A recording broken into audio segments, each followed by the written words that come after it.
जो उज्बेकिस्तान के लोगों के लिए महानायक है। लेकिन इसके उलट आज उसके सिर पर लाखों लोगों के कत्लेआम का इल्जाम है।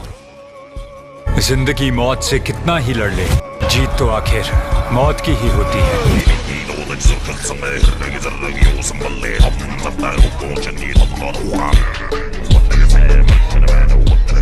अमीर तैमूर, जिसने दुनिया हिला डाली।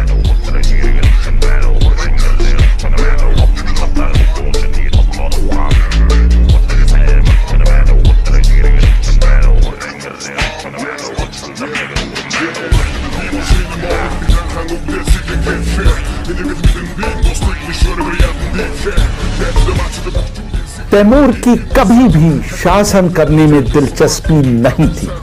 राज्यों को जीतने का ही उसे जुनून था।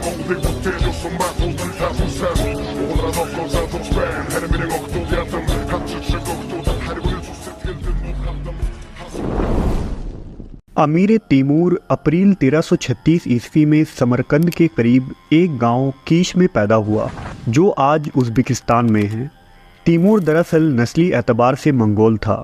तैमूर और चंगेज़ खान दोनों के जद्द अमजद एक ही थे, जिसे तुमना खान कहते हैं। तैमूर का ताल्लुक मंगोलों के बरलास कबीले से था।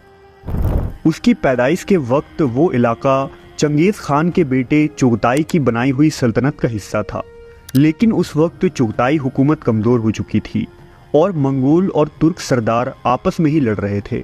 तैमूर का बाप चुगताई सल्तनत में एक मामूली सरदार था। तैमूर बचपन से ही ज़हीन, शुजा और बहादुर था। वो खूबियों और खामियों का मजमुआ था। उसके उस्ताद अली बैग ने तैमूर के वालिद को कहा था कि इस बच्चे की कदर जानो, ये न सिर्फ ज़हीन और दूसरे बच्चों से बहुत आगे है, बल्कि इसमें नाकाबिले यकीन सलाहियतें हैं। बचपन में ही तैमूर ने घुड़सवारी और तीर अंदाजी सीख ली थी। तैमूर सिर्फ 10 साल की उम्र में हाफिज़ कुरान बन गया था। उसकी एक खासियत ये भी थी कि वो दोनों हाथों से तलवार चला सकता था। जवानी में तैमूर मंगोल लश्कर का एक मामूली सिपाही था, लेकिन बहुत जल्द अपनी सलाहियतों और बहादुरी की बुनियाद पर उसे 10,000 सिपाहियों का सरदार बना दिया गया। एक दफ़ा किसी जंग के दौरान उसकी एक टांग पर तीर लगा, जिसकी वजह से वो एक टांग पर जोर देकर चला करता था। इसलिए फ़ारसी उसे तैमूर लंग यानी माजूर कहते थे। उस ज़माने में दुनिया पर 6 बड़ी ताकतें राज कर रही थी। मंगोल सल्तनत, अजीम तुर्क उस्मानी, मिस्र के ममलूक, चीन के खाकान, हिंद में दहली सल्तनत और बगदाद की मुस्लिम खिलाफत। तैमूर ने अपने लंगड़े पांव के साथ उन 6 के 6 सल्तनत को गिराकर पूरी दुनिया पर हुकूमत करने का ख्वाब देखा था, जिसमें वो बहुत हद तक कामयाब भी रहा। अमीर तैमूर की बायोग्राफी साल 1783 में मंजर आम पर आई थी, जिसे एक फ्रेंच राइटर मार्सल ब्रायोन ने मरतब किया था। खुद तैमूर की हाथ से लिखी हुई इस किताब का असल नुस्खा यमन के एक बादशाह जाफ़र पाशा के पास महफूज था, जो हिंदुस्तान से होता हुआ बरतानिया पहुंच गया। ये किताब अमीर तैमूर के बारे में दिलचस्प वाक़यात से भरी पड़ी है। तैमूर की ज़िंदगी एक ख्वाब से शुरू होती है और एक ख्वाब पर ही ख़त्म होती है। तैमूर ने एक हैरत अंगेज़ ख्वाब देखा था, जिसमें उसे आसमान में मुअल्लक एक सीढ़ी पर चढ़ने को कहा जाता है। जब वो कई ज़ीने ऊपर चढ़ चुका होता है तो एक गैबी आवाज़ आती है, क्या तू जानता है कि तूने कितने ज़ीने तय कर लिए हैं? तैमूर जवाब देता है कि नहीं। आवाज़ आती है कि तू जितने ज़ीने चढ़ आया है ये तेरी ज़िंदगी के रात और दिन हैं। अलबत्ता तू जब तक ज़िंदा रहेगा ऊपर ही जाएगा, कभी नीचे नहीं आएगा। लिहाजा ये नसीहत हमेशा याद रखना कि दानिश्वरों, उलमा, अदीबों और शायरों की इज़्ज़त व एहतराम कर, चाहे वो तेरे मुखालिफ ही क्यों ना हो, और ऐसे लोगों को हरगिज़ तकलीफ़ ना पहुँचा, खा वो तेरे दीन को ना मानते हों। लिहाजा तैमूर ने ज़िंदगी भर इस नसीहत पर अमल किया। वो जिस शहर को भी तबाह करता वहाँ लाशें बिछा देता, लेकिन वहाँ के अदीबों, शायरों, फ़लसफ़ियों और उलमा के घरों को कुछ न करता। साल 1336 ईस्वी में समरकंद के बादशाह तुगला खान को तैमूर ने एक बड़ी फ़ौज के साथ शिकस्त दे दी और खुद अमीर बन गया। 1370 में तैमूर ने चालाकी के साथ बल्ख के हुक्मरां को कत्ल करवा दिया और उसकी बेवा बीवी जो कि चंगेज़ खान के ख़ानदान से थी उससे शादी कर ली। इस तरह तैमूर चुगताई सल्तनत का अमीर बन चुका था। मवर्रिखीन ने लिखा है कि तैमूर खुद को खान नहीं कह सकता था क्योंकि इसके लिए चंगेज़ी खून होना ज़रूरी था, तो दूसरी तरफ वो कुरैशी खून ना रखने की वजह से खुद को खलीफा भी नहीं कह सकता था, इसलिए वो हमेशा खुद को अमीर और सैफुल इस्लाम कहता था। साल 1370 ईस्वी में सेंट्रल एशिया तैमूर के कब्ज़े में आ चुका था और अब यहाँ से तैमूरी तलवार दुनिया पर बिजली की तरह कहर बनकर गिरने वाली थी। बल्ख में तख्त नशी होने के बाद तैमूर ने उन तमाम इलाकों और मुल्कों पर कब्ज़ा करना अपना हक और विरासत करार दिया जिन पर चंगेज़ खान की औलाद हुकूमत कर रही थी। उसने फतूहात और हमलों का ऐसा सिलसिला शुरू किया जो तकरीबन 37 सालों तक जारी रहा। अमीर तैमूर ने साल 1374 में किर्गिस्तान के काशगर को फतह किया। 1383 ईस्वी में हिरात के बादशाहों को इताअत पर मजबूर किया। 1385 में निशापुर, कंधार और सिस्तान पर कब्जा किया।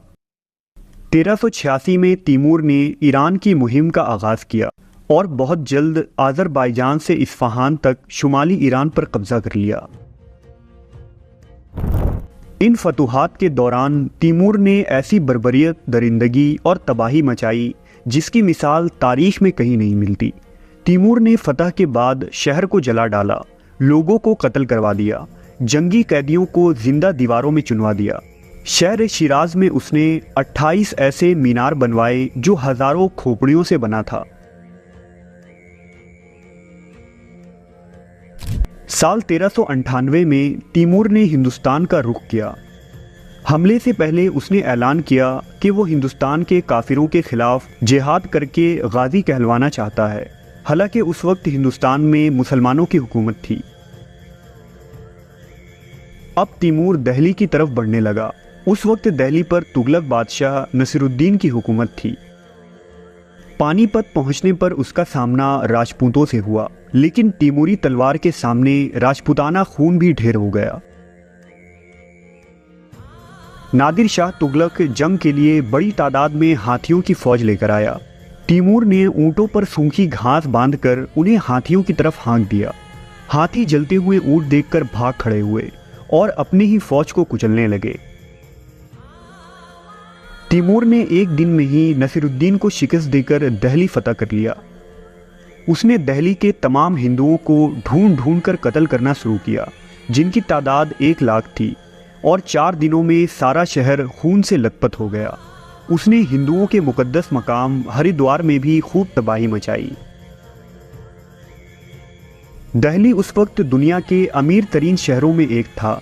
तैमूरी फौज ने 15 दिनों तक दिल्ली को जी भर कर लूटा। बेशुमार सोना चांदी और गुलाम हाथ लगे, यहाँ तक कि गैर मुस्लिम औरतों की असमत दरी की गई। इमारतों को ढा दिया गया। लाशों के बदबू की वजह से लोग दिल्ली छोड़कर जाने लगे। 20,000 लोगों के सर काटकर शहर के दीवारों पर लटका दिया गया और सर कटे लाशों को गधे और कौओं के खाने के लिए छोड़ दिया गया। दिल्ली का लूटा हुआ खजाना लेकर तैमूर की फौज ने समरकंद की तरफ वापसी का सफर शुरू किया। जाते हुए उसने कालिंगा, मेरठ समेत 5 और शहरों को भी बर्बाद कर डाला। दिल्ली के बाद अब तैमूरी अज़ाब का अगला निशाना खिलाफत उस्मानिया था। तैमूर उस वक्त के उस्मानी खलीफा बायजीद यल्दरम को बड़ी कदर की निगाह से देखता था और उससे लड़ना नहीं चाहता था, क्योंकि उस वक्त खिलाफत उस्मानिया मुसलमानों की इस्लामी ताकत थी। लेकिन जब साल 1401 ईस्वी में बायजीद ने तुर्कमानिस्तान पर हमला करके तैमूर के खिलाफ यहाँ झंडे गाड़े, तो तैमूर ने जवाब में अनातोलिया पर हमला कर दिया और तुर्क शहर सेवास को तुर्कों से छीन लिया। आखिरकार साल 1402 ईस्वी में तैमूरी और उस्मानी फौज अनकरा में आमने सामने आए। तैमूरी लश्कर ने तीरों की बारिश करके मैदान को तुर्कों के खून से रंग दिया। तैमूरी सिपाहियों ने तुर्कों के मशहूर और दिलेर सिपाहियों को धूल चटा दिया और बायजीद यल्दरम मैदान छोड़कर भाग खड़ा हुआ, लेकिन उसे पकड़ लिया गया। कहते हैं कि तैमूर ने उसे लोहे के पिंजरे में कैद कर दिया था और उसे हर वक्त अपने साथ रखता था। चंद महीनों बाद बायजीद उसी पिंजरे में वफात पा गया। इंग्लैंड, फ्रांस, जर्मनी और बाकी रियासतों ने अमीर तैमूर को जंग में कामयाबी पर मुबारकबाद दी और उसे तोहफे तोहफ़े भेजे, लेकिन यूरोप भी तैमूर के निशाने पर था और वक्त आने पर वो यूरोप के ईसाई रियासतों को भी शेर की तरह अपने जबड़ों से पकड़कर चीर फाड़ डालने की ख्वाहिश रखता था। मिस्र के ममलूक सुल्तान को जब इत्तला मिली कि तैमूर ने बायजीद जैसे ताकतवर हुक्मरां को शिकस्त देकर उसे गिरफ्तार कर लिया है, तो उसने सफ़ीर भेजकर तैमूर की इताअत कबूल कर ली। मिस्र में तैमूर के नाम का सिक्का ढाला और मक्का और मदीना में उसके नाम का खुतबा पढ़ा गया। समरकंद वापस आने के बाद तैमूर ने चीन पर हमले की तैयारियां शुरू कर दी। चूँकि चीन भी एक ज़माने में चंगेज़ खान की औलादों के कब्ज़े में था, इसलिए तैमूर उस पर भी अपना हक समझता था। तैमूर एक भारी लश्कर लेकर चीन के सरहद तक पहुंच गया। उन दिनों सर्दियां शबाब पर थी और तैमूर बूढ़ा हो चुका था। फाराब नामी मकाम पर पहुंचकर उसकी तबीयत ख़राब हो गई और 70 साल की उम्र में साल 1405 ईस्वी को इस अजीम फातह का इंतकाल हो गया।